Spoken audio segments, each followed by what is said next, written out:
Hey man, I'm out and about, but I had this on my mind, so I want to do this quick topic.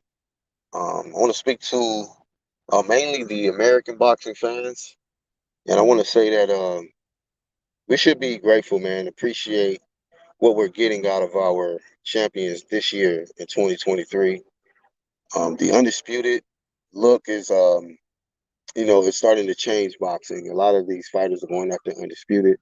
They're setting themselves apart from the other competition by making themselves, king or queen. And I truly believe that. Like that's what makes you you know, um you can call yourself a king once you conquer your weight class, your weight division. So when I look at the American boxing fans, or excuse me, the American fighters, just to name a few of them, the ones that are active, let's just start with the women. You got Clarissa Shields, Franchon Cruz, DAZN, Alicia Baumgardner, just off the top of my head that I can think of. And then on the male side, we got Devin Haney, Devin the Dream Haney, Jamel Charlo.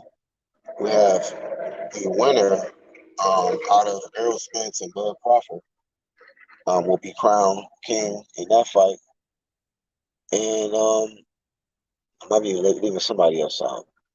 Might be leaving somebody else out. But I also want to say too, man, we wasn't always on top like this. When I'm pertaining to the American uh, fighters.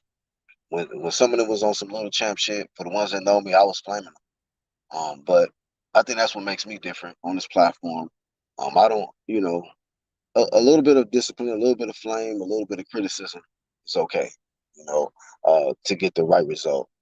And I think collectively there was a certain amount of us that was not going light on our champions. When they did some sucker shit, we got on them. We flamed them. And when they was out drunk, we flamed them. When they was out hanging out with the wrong crowd, we flamed them because we want to have a better representation. In any country where you're from, you want your champion to kind of represent where you come from in a sense, or represent you in the right way. Even though they're individuals, but at the same time, you don't want to root for no BS. I know me personally, I don't want to root for nobody that's on some bullshit. But if they on some big champ shit, as I call it over here, if they not getting into no BS outside the ring and can move with class and still whip your ass, hey man, salute. You know what I'm saying? Salute, flame of fame.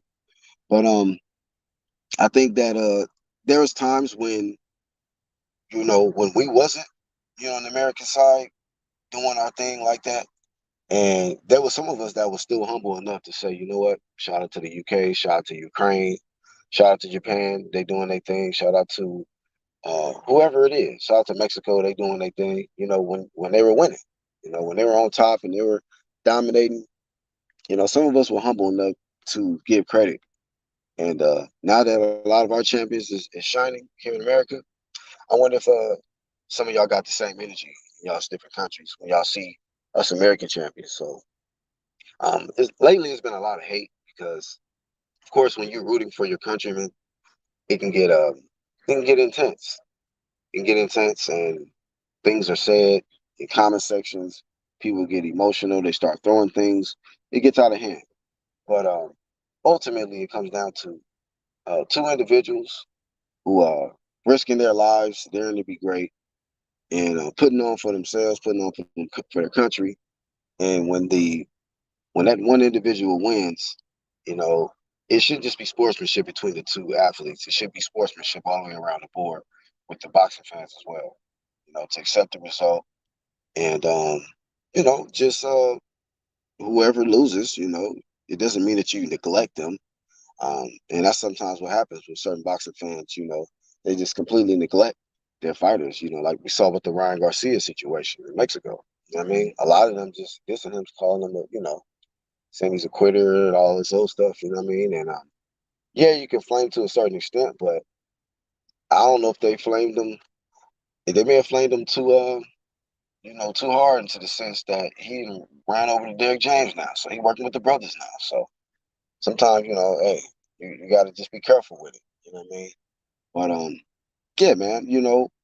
I just to the American boxing fans, let's appreciate what we got. We may not get this next year, and nobody stays on top forever.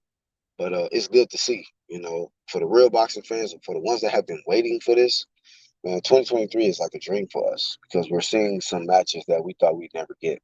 So that's all I got for this particular video. I am the Black Horseman. I'll catch y'all on the next one. Peace.